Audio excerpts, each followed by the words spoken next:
All right. Welcome to episode 5 of the Students of Real Estate podcast. Today we are joined by Hudson Ressler, a associate director at Fallon Company and a Bentley alum. Hudson, thank you so much for being here. Yeah, thanks for having me, guys. I'm Oh, super excited. definitely. So I'm your host. I'm Lorenzo. I'm a junior and the VP at the real estate group.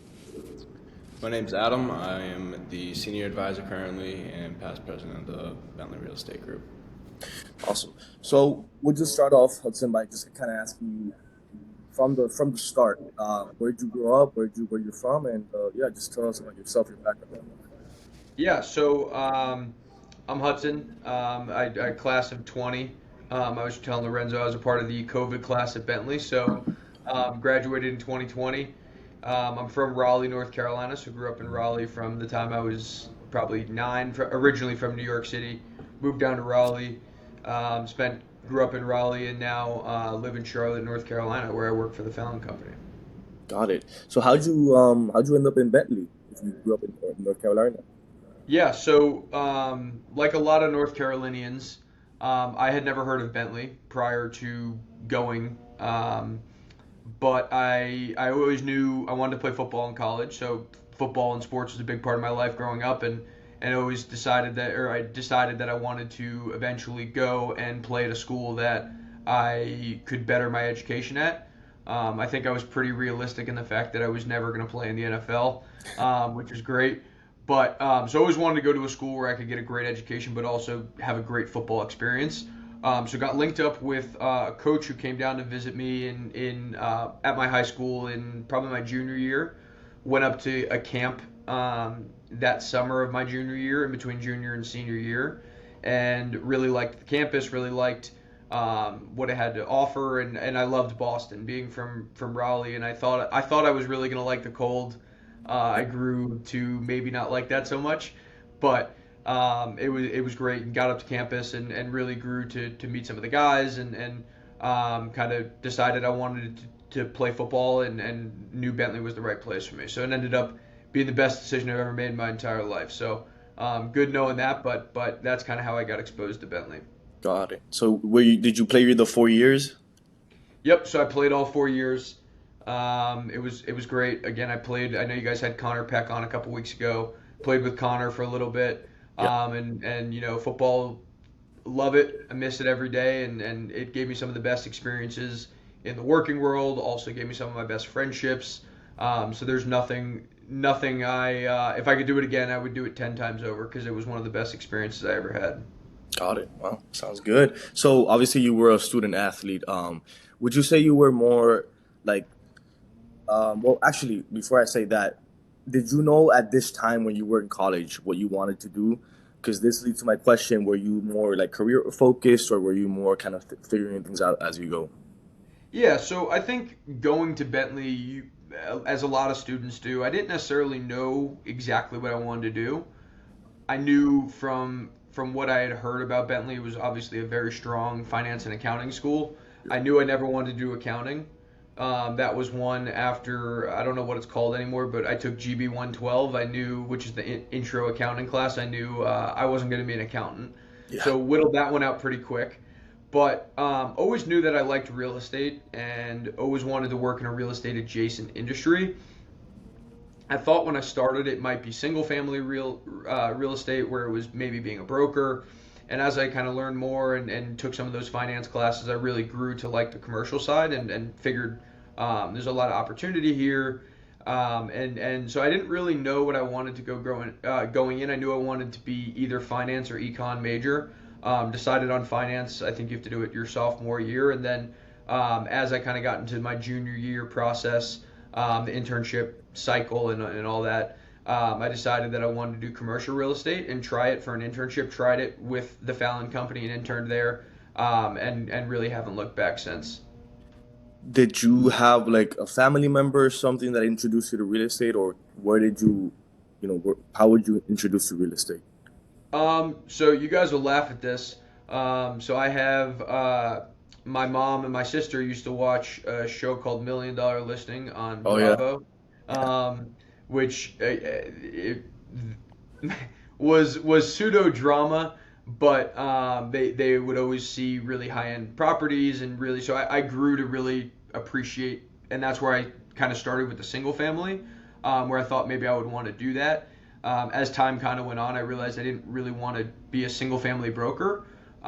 So I kind of got exposed to real estate and really liked high end properties and seeing all these things, and then grew to really start to like architecture of whether it was single family buildings or office buildings, and especially being in Boston compared to Raleigh.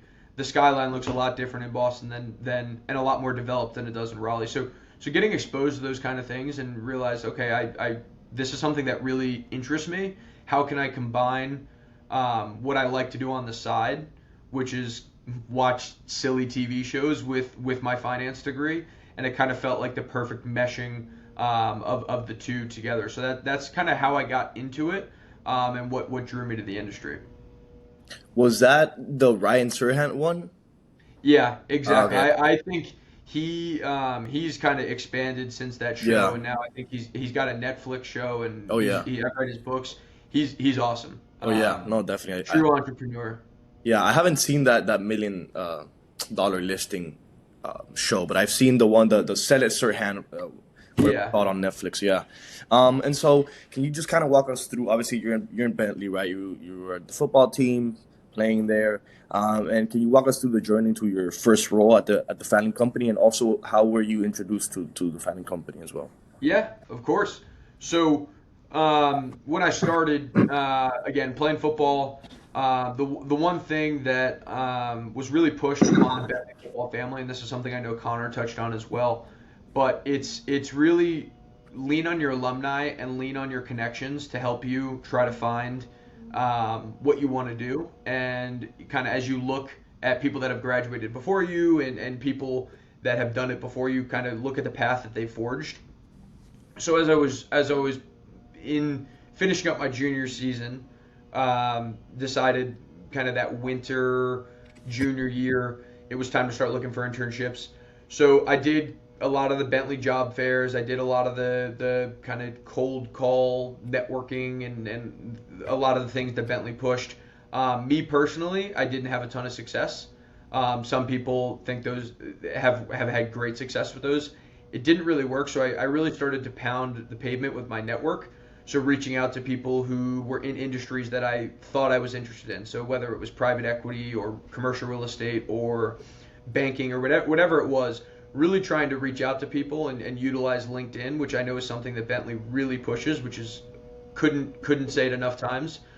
So whether it was I had a connection with them, whether it was a friend of a friend of a friend, or it was really just someone who went to Bentley and it was a cold LinkedIn message to, hey, I'm Hudson, I'm a junior, would love to hear about your experience or what you do. And so a lot of messages like that, got linked up with Fallon and met with the CEO, Mike Fallon, had a really good conversation. It was really productive. And Mike asked me, I told him I lived in North Carolina. We have offices in Raleigh and Charlotte. So Mike asked me, he's like, do you want to work down here for the summer? And again, this is how a lot of internships happen nowadays, where it's not really the people are coming out and just saying like, you go to a job fair, you shake someone's hand, and they're like, oh yeah, you're great. Like it's building these relationships with people where you meet them at a deeper level to get to know them, and then it popped. Mike was like, hey, do you want to come work for us for the summer? I immediately said yes. It was something I really really really wanted to do and get in with a developer. So got it with the internship that way, but really just trying to utilize my connections and my network, whether it was people from Raleigh, whether it was people from Charlotte, which is kind of the bigger city in North Carolina, or whether it was Bentley connections, whatever it is, and really all you need is a common link, and you don't even really need that. If you can find anything on someone's profile that is similar to what you did, whether it's they played football, whether it's they are from the same hometown or went to the same high school, it doesn't really matter. Just finding that connection point to start the conversation was something that I know they pushed in the CDI class. I don't know what it's called anymore at Bentley, Yeah. but something they pushed there, and then something that kind of the football team really pushed upon us to utilize, and really help me land my internship. Yeah, no, sounds good. I before we move on, I wanted to mention that I mean that's definitely something that we just had a we were talking about development on Wednesday, and a lot of people ask me like, oh, like how do you get internships, right? And that's like what you said was perfect, right? You have to go out there and network, and like you said, find that common thing, right? Like for example, I was reaching out to a bunch of people on LinkedIn and seeing, oh, he's a Bentley alum. Oh, let me reach out to him. He's in the industry that I'm interested in, right? So I feel like that's something. It's not just you see a job post and just apply. You're not gonna. That's not how you're gonna get, because if you go on LinkedIn, you can see like over 100 applicants. Like all these like analyst roles, they have over 100 applicants. So you gotta do more than that and reach out to people and have conversations like like we're doing right now. And yeah, that's how I reached to get some internships as well. And That's so great. yeah, absolutely. So, can you just kind of tell us about that internship that summer? What were you doing? What were you involved in? Yeah, so that internship that summer, I was down in Charlotte, so same office I sit in now. Obviously, I didn't really have any experience prior. I took I don't remember what semester I took the commercial real estate class or the real estate class, the real estate finance class. I think it was after my internship. I honestly don't remember. But so I didn't really have any insight into what my internship was going to be. It was kind of come in, you're going to work with the investments team and the financial team and learn, use kind of your background to build out this internship. So was down in North Carolina. Um, it was great. I got exposed to various parts of the industry. So whether it was development, we have our in-house development team. So it was learning about things like how to design the building, entitlements and permitting. We have a big site down here that I was working with our development managers on in the pre-development stages. So learning how uh, to lay out these buildings, how to properly design them, and how to really everything that goes into the design development portion. And then I was working with the investments team to really understand how one financial modeling worked, and two really understand the drivers that go into them. And that was really where I started to make strides in the internship, and then eventually when I started full time was once you really start to understand in these models, because for when we go and look at a new project, we're not building a new model every single time. We're using what we have and expanding upon it. But once you understand how certain variables affect other variables, which is something that my now boss did a really, really great job of, and everyone in our office taking the time to explain, hey, how is, for example, the spread on a construction loan going to affect exit cap rate, and trying to understand the similarities between those two, because those are not like that's not a one-to-one comparison, whereas like for example, when you're talking about a sale price versus cap rate, those are extremely they're very it's the same formula, it's just two different variables in the same formula. So trying to understand how things like that affect each other, and then diving in and really trying to figure out why these things are, instead of just like this is what it is, really was what I focused on in that year. And then there was a lot of just general like macro economic driver. I don't even know what the right term is, right? But there was a lot of working with the team here to figure out why are markets good, why would we want to be here, what draws people here, what draws development here. So trying to think about things like does a market have great transportation? What is great transportation? Does a market have a great airport? How's the infrastructure? How is the job market? And all these things that when I started I didn't really understand how, right? You don't really think about it, and you do think about these things when you're say looking for somewhere to move, right? You do think about how's the job market, can Right. I fly there, can I drive, like how is the driving, and you those are things you think about. But when you think about it from a commercial and a 1,000 foot view, it wasn't really things that I thought about initially. So learning to think about how those things are all correlated to our financial projections was really what I focused on in that summer. So it was a great experience. And the Fallon Company is a smaller firm. We only have about 15 to 20 people. So it was great to get exposed to a lot of different parts of the industry in such a short amount of the internship was only 12 weeks. So it was great to get involved and exposed to all that. And it's just a testament to the people that are here and the team that I worked with that summer. That's amazing. I mean, if, looks like you got involved into, learned about a bunch of different things, and that's great. That's great. I think that's something super important because, I feel like students target too much, having this big name on their resume. And the thing with going to these big companies with 1,000 employees is you get siloed into a room, right? And you only do one thing. And if you want to be in development, it's so many things that are in play, right? So you have to learn about that. Man, I had a question I was gonna ask you. I'm blanking out here now. Point out, I think first of all, like the journey getting interested in real estate, where it's even just starting out in residential and understanding like the basic foundations of real estate and what it is, and at the foundational level, kind of getting that introduction, evolving, especially through the lens of a Bentley experience into commercial real estate. But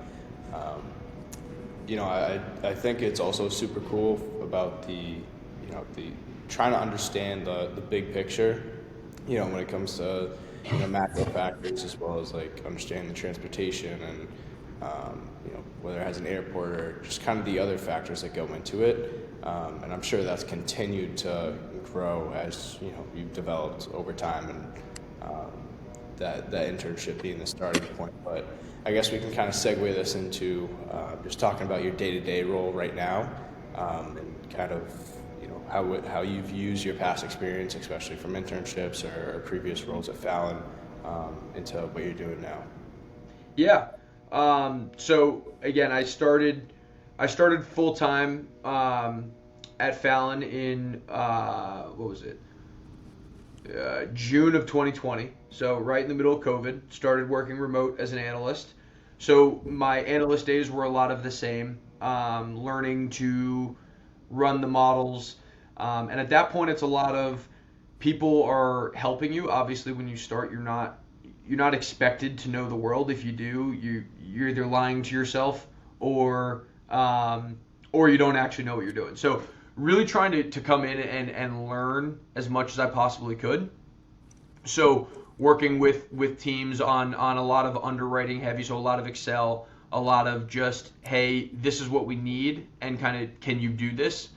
And as your role evolves, and as my role has evolved, it shifts slightly from, you start to use some of these demand drivers and macro drivers to help you inform your own decisions. So it gets to a point where it's now, hey, I think that we can actually achieve this rent because we are in a premium location, because we are right next to a light rail stop in Charlotte. We're walking distance, so maybe people don't need a car, right? So trying to think about things like that, or hey, we can pull from the education network in Charlotte, which might make the rents here slightly higher than in Greensboro or Raleigh. So trying to think about how those things affect underwriting in general was kind of the next evolution. And then you get to a point where it's no longer you have someone on your team telling you, hey, we need to underwrite a building with, say, 300 multifamily units and whatever, 1.1 parking ratio, to you look at a site and say, hey, this is what I think. You work with the development team to figure out what you can do, and then this is what I think we can pay for, and this is the analysis that I can back it up with. So once I got to the point where I felt like I could present on what I was saying and give reasons, whether it's macro or more micro, that was kind of the next evolution of my role. And now more of my day-to-day is a lot of that, and working on everything from an initial handshake with someone to just talk about what their piece of property, all the way through to construction financing. So pretty much everything from initial underwriting, taking a property through our internal investment committee and presenting on that. So selling the internal team on the investment opportunity. Then at that point, I'll assist the development team and design team on design elements, that how they affect the financials, making sure that we're still at the threshold that we need and that we think we can finance. and then towards the end of the design and development process, trying to raise debt and equity for the project. So really everything from it, initial conversations through to putting a shovel in the ground and really moving dirt is where my day to day mostly encompasses. Got it. Oh, that's awesome. So I wanna, dive deep more into the Fallon Company specifically. So can you just do like a brief, like, what are they focused on? What is their markets? What is their like property types that they focus on? And what would you say is kind of one of or the most difficult parts in doing these projects, right? I imagine there's a lot of moving parts. It's a long time. You got I also want to get your take on interest rates. We're talking about floating rates, recourse loans, which for those who don't know, floating basically just tracks the interest rate. So if they go up, that rate for your loan goes up. And also if it's recourse, then you have to have like a personal guarantee, right? Correct me if I'm wrong. You have to back up the asset with personal assets. So yeah, so just kind of diving into the Fallon Company, what you guys do, and yeah. Yeah, so I'll answer that in two parts. That I'll start with the Fallon Company. So Fallon Company, Boston-based, founded in 1993 by Joe Fallon. He did a lot of work up in Boston. If you guys are familiar with the Seaport District, he did Fan Pier, which is about 4 million square feet of office, lab, life sciences, retail. Really, there's two condo buildings with a third going up right now. So right now we're in the process of building the ninth tower in Fan Pier, which is going to be a luxury condo building. If you're ever in the Seaport, you'll see it. It's I think it's slated. It's probably about halfway under construction, maybe a little less than that. But so the ninth phase, ninth tower, and that's been obviously a big driver of the Seaport. So Joe Fallon really founded and started that in 2016. Mike Fallon, our now CEO, kind of had sights for other markets. So he expanded the Fallon Company into Charlotte, Raleigh, and Nashville. So Charlotte first, we won an RFP with the city for a 17-acre site in South End, which is probably the best submarket in Charlotte. So it's adjacent to Uptown. It's in South End and Dilworth. So in a really really good location. We're working on hopefully breaking ground on that in the near future here on the first phase, which is going to be a multifamily 5/2 wood frame construction building, which is a lot of what goes on down here in the South. So working through that's going to be a mixed use site comprising of office, multifamily, hotel, and then there's an acre and a half park in the middle, ground floor retail throughout. So a big project down there. In 2017 or 2018, we acquired a site in Raleigh, which we have completed the first phase called 30. It's the project is called Raleigh Crossing. The first phase is 301 Hillsborough. So it is a 300,000 AA class office tower in downtown Raleigh. That's been a great success, fully leased up now. Anchor tenant is Pendo, which is a tech company. So we completed that one in 2022, and then working on phase two, which is likely to be a multifamily tower on the other half of the site. So that's our exposure in Raleigh, and then about 5 years ago now, or 6 years ago, we expanded into Nashville, which is where we've made a big splash in the last 18 months. We've been working down there for a while.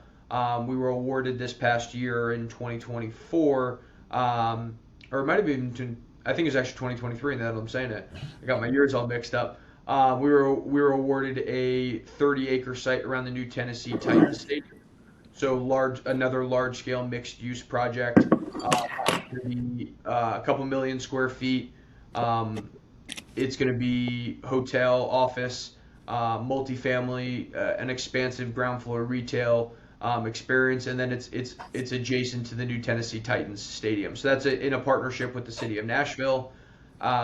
So a lot of large scale projects. So to answer the second part of your question, the Fallon Company, we really like to work on projects that allow us to place make, very similar to how we did in Boston and how Joe Fallon kind of paved the path for us.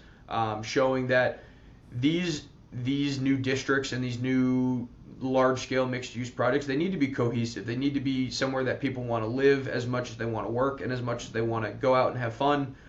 These need to be places that have active ground floor retail and have places for recreation and have parks and have really a place that people want to go hang out as much as they want to just go work. And that was something that Joe did so well at Fan Pier, where now if you go out on Fan Pier on a summer day, it is packed along the Riverwalk or in the park or just at the retail in general. So trying to work on projects where we can create new neighborhoods and really create something that's a lasting impact on the cities that we work in is something that we really, really look for. And then we also really like to work on projects where we can create value through our expertise in entitlement, permitting, and we like to create value through multiple phases. So opportunities where we can build in phases is something we really like because we like to capitalize on value that we create through initial phases. So very similar to what we're doing here in Charlotte and then also in Nashville is really what the Fallon Company's bread and butter is. We do a couple of other projects. We've looked at some specialty stuff. We have some lab life sciences that are currently being permitted in Boston. We've looked at a couple other deals. We've looked at a lot of deals in Nashville. So we're open to whatever deals make the most sense for our firm, and we're willing to do whatever makes the most sense. But typically, our bread and butter is going to be the large scale urban mixed use projects. Awesome. I want to mention too that I had taken a Wharton like real estate investing course. It was like 3 months, and they had invited. Are you familiar with related companies? Yep. They're obviously Mm-hmm. top three biggest Yep. developers in the world or the country. And the CEO of that, he was saying like, oh, we don't just build a apartment building in the middle of nowhere, right? We build communities. So you have to have places to live, to work, to play, whatever, right? So that's exactly what you mentioned. I think that's a great strategy. So I'm curious, do you have like a project that kind of excited you the most fun that you had in a project, a specific project that you like the most worked on? Yeah, so I would definitely say it's the East Bank Nashville deal that we're working on, and that's the Tennessee Titans Stadium adjacent development that I was just touching on. I've worked very closely on that deal with my boss, who's led the process and the greater team, and it's just been it's been so fun, and it's been very challenging and had a lot of ups and downs. But again, in these larger scale projects where there's so many moving pieces, and I thought I had a pretty good idea, and then you really realize how much goes into these projects, and just in terms of like infrastructure, right? Laying out an infrastructure plan that's going to last for 25 years during this development, or 30 years, or 40 years, whatever it may be. So thinking about kind of how you're trying to plan for 40 years out has been something that's been pretty eye-opening for me. It's been really fun to work on, and again, the way we are structured is we like deal structures that are accretive to both us and our partners. So we are flexible in the way that we can do deals, and it's allowed me to learn a ton. The Nashville deal is very unique to anything that I've ever seen, and a lot of our team in general. So it's been awesome to for me personally to learn as we go, and we don't really have time to kind of stop, and so it's kind of there's constantly bullets flying, and it's great to be in the mix and learn all these things. But I would say the Nashville deal, really taking that one from the time that we initially heard about the city was going out with an RFP process all the way through to the award and during the process and the late nights and the grind and everything that went into that, through to now again getting the award and through the master planning and all everything that happened in between. It's just been a really good experience for me personally, to just learn from the people at our company who have done projects like this and have so much to give. So it's great seeing them in action and then just learning from that. So I would definitely say the Nashville East Bank project. Awesome. So you guys like kind of specializing within Boston and North Carolina and Nashville. Um, Zooming out, when you look at that strategy, could you just evaluate kind of the pros and cons to that strategy versus maybe some other developers who are just kind of, see a great deal over here, we're going to go for it. Well, you guys have like a really deep understanding of the markets that you want to work within, and also I think that aspect of delivering value and kind of building communities and specializing in these core areas allows you to make, not only a bigger impact, but more meaningful if you guys are really invested within these communities. So could you just talk about, that, I guess, development philosophy, kind of, sticking within a few markets, or kind of just having a, anywhere it works kind of mentality? Yeah, yeah. So I think that's a great question because there are a lot of different approaches to something like this, right? A great deal is a great deal, no matter where it's located. But for us, we really want to focus on areas that we really feel good about long term, and that's due to those macro economic drivers that we were talking about earlier. We really want to place our focus on these markets that we've identified as what we think are the top in the country. So when we're looking at these markets and when we're developing in these markets, we really want to make sure that we have a deep understanding, and we really invest a lot of time internally into these metrics and how we evaluate these things. So when we do go into a market, we don't want to be the developer that picks up one site, develops it, and never comes back to the market. That's not us. We really want to make lasting impacts on the communities that we impact. So when we think about Charlotte or Nashville or Raleigh or Boston even, we want to have a lasting impact on where we are. So for us, we want to focus on kind of the core markets that we've identified and really drill into those to make sure that we have a very deep understanding of what we're doing, because we know if we go into a market, we want to be there long term, as opposed to maybe picking up deals in local, or not local, in other regional areas, which again, if a deal pencils and it makes sense financially, I think everyone would do it, right? So, but we don't necessarily, we want to focus on where we want to be, and we're willing to put the extra time in to make sure that if we are going to invest in a market, it's something that we want to do long term. So it's a different philosophy, and a lot of groups are every group has a different approach to something like that. But for us, we really want to make sure we're placing our expertise in the markets that we are actively working in. Can you expand on, you had mentioned that you look at certain metrics and trends on the market. So can you expand on that? Like, what are market trends that you're looking or paying attention for, now and moving forward? Exactly. So I think a lot of this stems to the most basic two, and it's supply and demand, and it's how you can distill those metrics, because those metrics are only as good as the data that goes into them. So when you think about, we'll talk about demand first. When you think about a demand of a city, why do people want to move there? And the way that's really helped me think about some of these things is taking a step back from the very data driven, think about for you, and why would you want to move somewhere? You want to move somewhere because there's good job opportunity, because there's a good quality of life. For me, because there's good weather. Some people don't value that as much, right? But thinking about can I fly places that I want to go? Are there good education? Is there good health care? Is there good infrastructure, right? So thinking about how these things, why would someone actually want to move to a city? What makes a city attractive? So that's kind of how we think about demand, and then obviously there's more metrics that go into that, right? You don't want to go to a place that supply is dramatically outpacing demand, because then you're going to have an oversupply, and for example, for multifamily, you're going to have units sitting empty. So that's kind of the demand side. Why would people want to be here? What do we think is good long term? Is a city implementing a new infrastructure network that could change it, right? In 2006, Charlotte implemented a light rail system, which completely changed development and the city of Charlotte as a whole. There's now a light rail system that runs about 20 miles north and 20 miles south of the city that you can get on and take it right to Uptown, which is downtown here. It's a little confusing.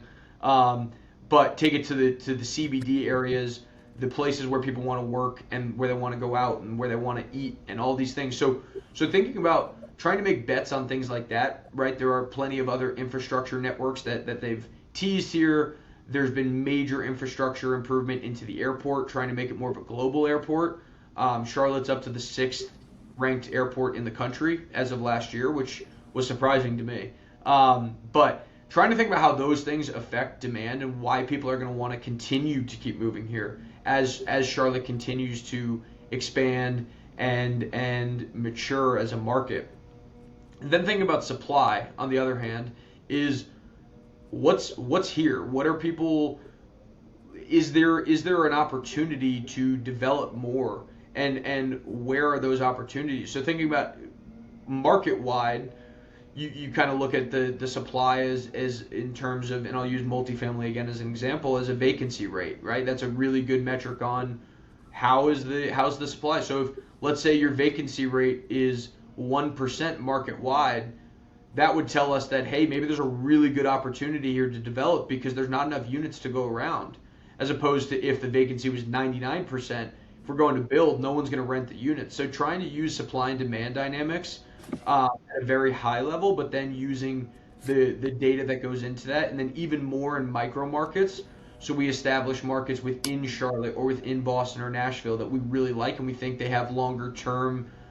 We can really create value through, again, whether it's it could be things as simple as a new gym being built or a new shopping center that we know just got bought that's going to be future development. So trying to follow the trends and trying to follow supply and demand, but then thinking about it from, again, a 1,000-foot lens to think about why would people want to be in this specific location, whether it's Charlotte or whether it's a micro market of Charlotte. Why would people want to live here? What's attractive to them, and how can we pull them to this area? So that's a lot of the analysis, and it's more of an art than a science, to be honest. There's no, if we had the perfect crystal ball for supply and demand dynamics, we'd be one of the top developers in the world. So anyone that has that obviously would you might as well go buy a lottery ticket because you're going to win every time. Yeah. So trying to figure out what makes the most sense and then make the most educated bets that we possibly can to use the data that we have to inform our investment decisions is what we really focus on when we're thinking about supply and demand and trend dynamics in general. Yeah, sounds good. And I'm curious to. I have another two-part question. Yep. How does for our listeners, how do interest rates kind of affect development projects, and where do you see interest rates going, and also where do you see kind of obviously the real estate industry, the development industry related to interest rates going 5-10 years from now overall? Yeah.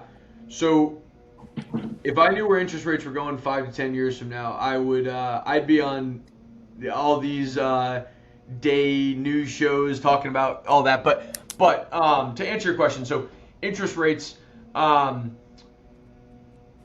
they cost of capital has been very high. Interest rates we've been in a high inflationary period for the last couple of years now. It has created stress on development and specifically office in terms of debt and equity is very expensive right now, and that's due to high interest rates. So we've heard from the Fed the last, 12, 18 months, we're going to start cutting rates. We've seen some rate cuts. We've seen some relief.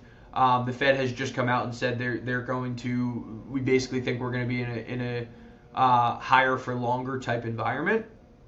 So I think in the near term, rates will continue to be high, which does stress development. The cost of capital is so much higher than it was, say, in 2021 or 2022 when interest rates were really low and debt was essentially free at the price that it was priced at comparatively, which obviously if you bought something at fixed rate debt at that time, you're in a really good position. There's a lot of people that you talk to, and especially in the single family housing market that locked in interest rates sub 3, which or locked in mortgage rates at sub 3%. I'm super jealous of those people. but that's part of kind of the cyclical nature of the industry. So rates I think will continue to be higher for longer. I think as hopefully we continue to see some relief as it will continue to come down as inflation cools.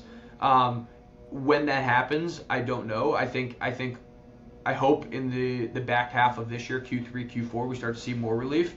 I think for the near term, just based on what the Fed has said, rates are going to be higher for longer. So I think we're not going to see any relief really till the back end of summer, and then at that point, I think we could start to see some cuts, which will really help the development industry as a whole, but also the commercial real estate industry across, because as debt gets cheaper, as equity gets cheaper, as people want to come and there's a lot of dry powder, which means a lot of firms have a lot of money that they need to deploy that they can't because the yields don't make sense.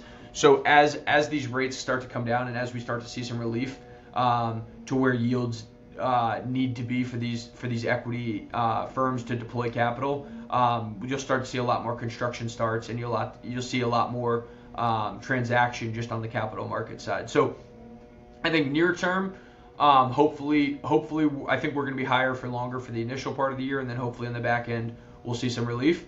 As it pertains to your second question, the 5 to 10 years, I don't have a great answer for that one.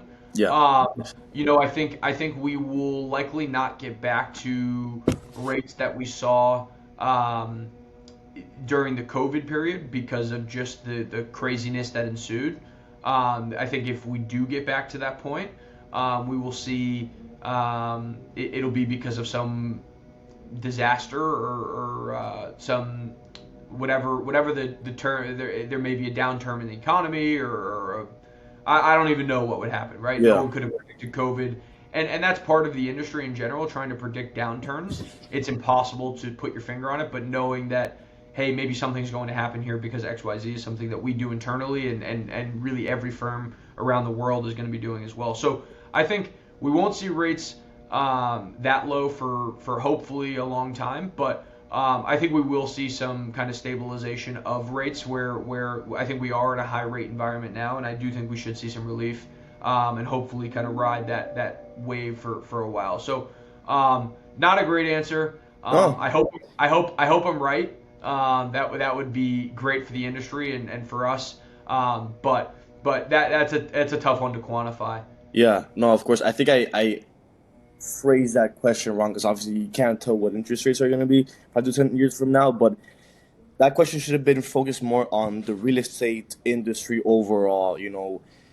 How do you see urban development being 5 to 10 years from now? Because remember how with COVID, office basically shut down and everyone shifted to remote work. And so, before everyone was building office buildings and retail and this and that. And now it's like you see a lot of co-working spaces and a lot of multifamilies going. So that's kind of where I should have. That's okay. No. Don't worry about it. But yeah, no. So in terms of the industry as a whole, I think we're going to see some seismic shifts in the way that we think about things. I think in terms of asset classes, I think multifamily and industrial, which have been the two best over the last 5 years, I would say, those are going to continue to stay. People always need a place to live, and all we hear about is the housing crisis in the U.S. And a big thing that we're going to continue to talk about is affordability. That's going to continue to be something that's going to be a hot button. But I think in terms of asset classes in general, multifamily and industrial are both going to continue to be stable. Office is kind of the big cloud over the industry and what people are really worried about and what they're thinking about. And I think in terms of office, we've already seen some shifts in work from home policies. Over the last 5 years, there's been a lot of power with the employees. As the employment market has tightened a little bit, we've started to see that power shift back towards employers. And that's why you start to see these groups starting to come back to the office. So in terms of office, we are long-term buyers of office. We think office is never going away.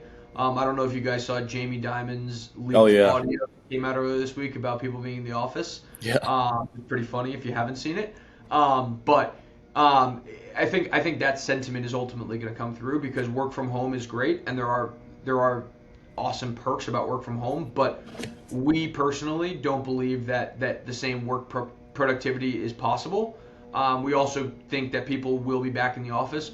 Will it be 5 days a week across the industry worldwide? No, I don't think that. I think the office market will look different. But in terms of office in general, we are long-term believers in office is here to stay.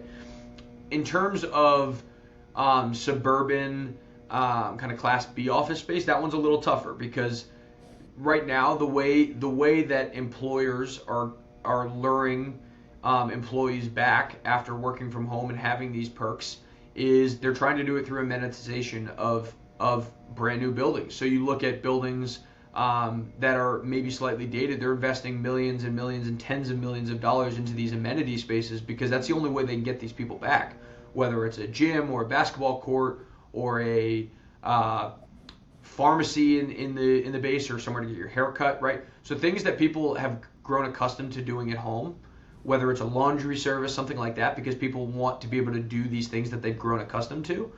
But in terms of Class B office, I think it's going to be a little tougher because in these surface parked office parks that are in the middle of nowhere, like the amenitization is not the same.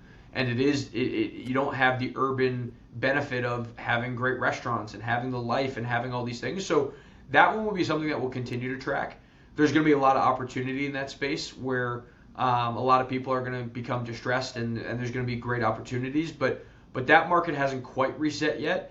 In terms of office as a whole, though, we are long-term buyers in office, and we do think that office is here to stay. And there's a reason that you start to see these things come out where Amazon's going back 5 days a week or the banks are starting to go back 5 days a week because people want their employees in the office. And we do think that's something that will continue to shine through and something that will continue to stay because I think more and more people will come back. It won't be every company, right? Some of the more forward-thinking tech companies, like say maybe an Apple, right? They may never go back 5 days a week. But I think in terms of the financial services, banking industry, real estate industry, a lot of these more traditional office jobs, I do think we will see a mass return to office in the next 12 to 18 months, which will only help the office market as a whole as kind of more groups need more space and kind of back to a more traditional thinking on office. Yeah. So I mean, oh, go ahead, Adam. Sorry. I was just going to ask kind of the difference between the different markets that you're currently working in, and obviously, how you tailor your strategy to each of those markets. Obviously, like in Boston, not a huge develops these, huge mixed use, like new communities, even, what you mentioned with like the park in the middle, like that just kind of can't be done in Boston. So focusing on more life science because that's, growing in Boston very heavily. Can you just speak to kind of just high level differences between some of these markets and how it's, kind of affecting your approach? Yeah, so I think the one that you just touched on, right, is there's not enough land to do that anymore in Boston. So that's one of the biggest factors. But it goes back to your supply and demand dynamics. So trying to think about what makes the most sense for the market, what we think we can build, what we think we can make for the best possible community. But it's different because different markets act very differently. For example, Boston, in terms of building multifamily versus building a multifamily in Charlotte or Nashville, it's a very different profile because the price point is very different, affordability is very different. All these factors are extremely different in terms of how we're building these things. So I think macro level there are major differences, but then you think about like hotel in Nashville. Hotel. There was a report that came out, and I can't remember what news source put it out, but Nashville's the number 2 hotel market in the country. So when you see something like that, it goes back to supply and demand. We know we want to build hotel and hospitality product in Nashville because there's such a demand for it there, as opposed to in Charlotte, where we might not want to build a hotel right away. We want to go with more multifamily because there's a lot less supply and there's pent up demand here. So we want to really think about what makes sense to satisfy our investment thesis and then also the need for the specific market. So whether it's a mixed use project or just a kind of one off, just building or whatever it may be, it's really thinking about how we can impact the market in the best way and penetrate it in a way that we can create the most amount of value. So it depends based on the market, of course, but it's going to differ between for a lot of different reasons, whether it's financial reasons, whether it's macro reasons, whether it's just market fundamental, anything like that. It could differ. So it depends on market, but it's something that we have to weigh individually for one versus another, not kind of holistically as we're really bullish on. For us, we're really bullish on hospitality. Let's build a bunch of hotels in Nashville. Let's build a bunch of hotels in Boston and Charlotte. It's really a market driven analysis for us. God, I have a question. I know we're getting a little tight on time. Yeah. But I don't want to skip this one.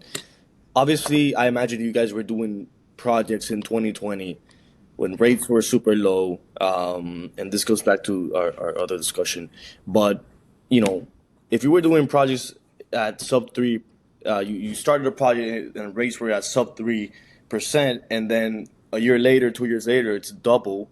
How did that affect your projects, or do you have an example of a project that you expected a certain return and obviously it's much lower because the rate doubled? Just kind of talk about that effect, that shift in rates and how it affected you guys. Yeah, so I think this is a market-wide sentiment. It sucked. It made projects a lot harder, but it also there's when rates or something dramatic, whether it's a world event that influences the commercial market or it's something like tariffs that affect the way we can get materials, whatever these major world events are, there's two sides of the coin. One of them is, yeah, it really stinks that now our interest rate is double where it was, and certainly we may have to tailor our investment thesis because now we maybe said we could sell at a 5 cap and maybe a 5 cap doesn't make sense or isn't achievable anymore. So there's that side, but then there's also the flip side of, well, now there's a lot of opportunity because now there's a way to put together deals that may not have been achievable in a low interest rate market where people are just willing to pay whatever they essentially want to acquire these sites. So for stuff that we had under construction and for stuff that was interest rate sensitive, it definitely required a little bit of altering of our investment thesis and changing and being flexible. And that's the beautiful part about working for a smaller firm is we have the ability to do that and change our investment thesis and change the way we think about things. But it also created an environment for us where we were super active and we were looking at a lot of sites that either were being retraded where people bought things in lower interest rate environments and couldn't close because of now the rate shifting. And now we're essentially buying these things at pennies on the dollar of what we could have bought them for 12, 18, 24 months ago. Or we're looking at opportunities that didn't necessarily make sense prior and now do because maybe there's a discount to the land price or maybe a partner is willing to roll land in his equity. So trying to be flexible in the way that we structure our deals is something I touched on earlier and something we really harp on here. And having that flexibility has really created a market for us in a down market, which just creates opportunity. So there is a lot of harm and a lot of bad that happens to the industry as a whole when markets increase, but there's also the contrarian approach that it creates a lot of opportunity where it whittles down the amount of people that are bidding on projects. It creates an environment that now we maybe have a competitive advantage over some of our competitors and allows us to act quickly and maybe take advantage of the current environment. So it's a little bit of a twofold answer there. Yeah, no, awesome. And I want to, move on and go back to you. What would you say was your toughest challenge that you faced in your career for now? Yeah, so I would definitely say my toughest challenge was the changing and the adapting to college life versus the real world experience, and your real job experience. That was something that was really tough for me, and what I've heard from a lot of my friends and colleagues, and was tough for them too. Where you go to school, you go to a university, or you whatever your path is, and the end of these classes, or at the end of whatever milestone you have, whether it's football or a club, or right there are defined milestones to you have a final exam. You either pass the class or you don't. When you get into the working world, these milestones don't quite exist.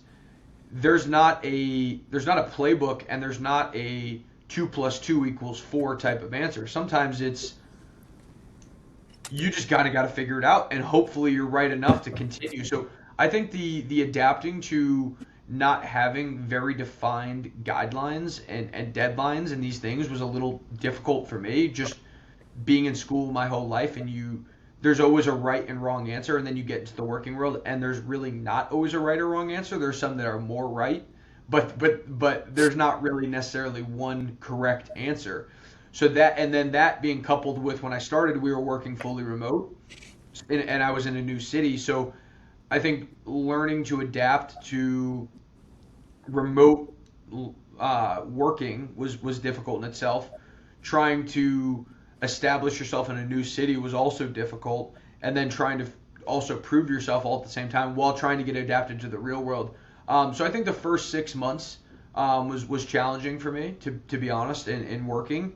And I'm a huge proponent, and this is something I would always say to every undergrad student, and I said this to Adam when we spoke a little while ago, but I'm a huge fan of moving somewhere that you know zero people and taking a job in a market that you don't know, because I think you grow so much in that period where you learn so much, and you are forced to become uncomfortable, and the more comfortable you can get being uncomfortable, it proves dividends for you in the long term, because you just grow so much as an individual and a person, and you learn so much about yourself, whether it's your working world or your professional life. Whether it's your professional life or your social life or whatever it may be. It's going to be difficult at times, and there are going to be times where you're going to pull up your Instagram and see all your friends going out in wherever you're from, and you're like, wow, I wish I was there. But then there are also times that are really rewarding, to know that you challenge yourself to take an opportunity that was difficult. And that's something I really wanted to do when I moved to Charlotte, and a big reason why I moved here. So it's been something that I would strongly encourage everyone to do. And I would say that was probably my biggest challenge, but the challenge that reaped the biggest reward in the end for me. Awesome, sounds good. And just expanding on that, did you have any doubts about your career, if you were on the right path? Of course, everyone does. If someone tells you they don't, they're lying to you. Yeah. There are days where it's going to be hard. There are days where you're going to think, I don't know if I'm doing this right. And, just culture today, it's really hard to not compare yourself to people. But just knowing if you're putting in maximum effort, you're doing everything you can, that everything that you do leads towards your next opportunity, your next break, your next whatever. And people say, oh, you're really lucky. And it's, no, hard work makes luck. Hard work unlocks opportunity. And so it's one of those things where you always have doubt. You always think, am I doing this right? Whether it's social or personal or professional, there's always going to be those doubts, but the ability to know that you're on the right path, and just trust the process. I know it's a super cliche saying, but just really trying to say, well, even if I'm not, all I can do is continue to work hard and do what I'm doing, was the mentality that I took. But definitely there are always doubts, and there are days that are difficult, and that's why you need to lean on a good community and good coworkers if you have them, or family, or whoever that person or those people are. They will always help you through that. People that really care about you are always there for you and want the best for you. So that comes with challenge. When you're willing to put yourself out there and really expose yourself to uncomfortable situations, there's always going to be doubt. So just continuing to stay on the path and work hard and do those things really helps mitigate that. Beautifully said. Beautifully said. Lastly, aside from LinkedIn, everybody, go connect with Hudson. If you just want to leave our listeners with, anything about how they can find you, how they can, look into what you do, get a better understanding of you, maybe before reaching out, or just in general, how can students connect with you, and last words. Yeah, so I would say, in terms of connecting with me, I'm on LinkedIn. My name's Hudson Ressler, so you'll find me on there. I have red hair, so I stick out pretty easily, and so feel free to connect. Always happy to set up 30 minutes or an hour to talk about me and myself, and also my role and how I can help. And I talked about this a lot. A lot of people helped me when I was coming up. So I always want to pass it forward and make sure that I can provide those opportunities for people, because some of those conversations were the single most impactful thing in my professional career. So I'm always happy to do that. I'll give you guys my email. Email me. I'll give you my cell phone number. I'm easy to get. So I'll make sure that everyone can contact me super easily and all that, because I'm always happy to talk. And even if it's talking about Mike Vrabel being hired with the Pats, right? Whatever it is, happy to talk and just help wherever I can, because it's something that was really impactful on me at my time at Bentley. And then in terms of what I would leave everyone with is two things, and the first is something I just touched on. There is nothing that trumps hard work, and whether it's your schoolwork, whether it's your personal business you're doing on the side, whether it's your job, whether it's your social life, whether it's your dating life, whatever it is, put 110% effort into it. And I know these things are really cliche and you hear them and you're like, well, I've heard this 1,000 times, but really, like, it changes the way you think about your life. And, no one is there to save you when you get out of college, and really not in college either. If you are willing to put the work in, you will get to where you want to go. It might not be on the straightest path, because life is weird sometimes and things happen that you can't expect and can't predict. But nothing beats hard work. And I truly believe that. And you put your head down and show up every single day with a smile and a positive attitude, it will take you so far in life. And so that would be the first thing. And then the second thing is something that I heard when I was at Bentley, and it's something that I've stuck to, is there is never a meeting that is not worth your time. Doesn't matter what the industry, doesn't matter who the person is, doesn't matter what they do, doesn't matter if they're in an industry that you don't even care about at all. Because you never know where people are going to end up. You also never know who people are connected to. You also never know what you can learn from other people. So for me, connecting with people in marketing, which is something that I don't have a great understanding of, don't really have a super deep interest in, but talking to some of these people unlocked, whether it was a relationship or whether it was a philosophy or whether it was a way of thinking that I didn't necessarily think of. It really helps you round yourself as a professional, because the more that you can do and the more that you can provide to a company or an individual or whoever it is or whatever it is, the more value you're going to create for yourself. So taking calls with people that you might not necessarily think are super valuable for you is something I would always advise everyone to do. And because it's professors, students at Bentley, professionals in the industry, professionals not in the industry, all these people are valuable in their own way, because you might meet someone whose husband or wife is the person who's looking your application for your dream job. Like, you don't know who people are connected to. So always going and taking those opportunities and being grateful for people giving you their time is something that I would really, really push, because you just never know who people know, and the world is really small, and you'll find yourself in situations that you never thought were even possible by just talking to people and just expressing gratitude for those people doing that for you. So again, work hard, very cliche, but truly makes a huge difference. And then take every meeting you possibly can, because you never know where it'll take you, are the two things that I'll leave you guys with.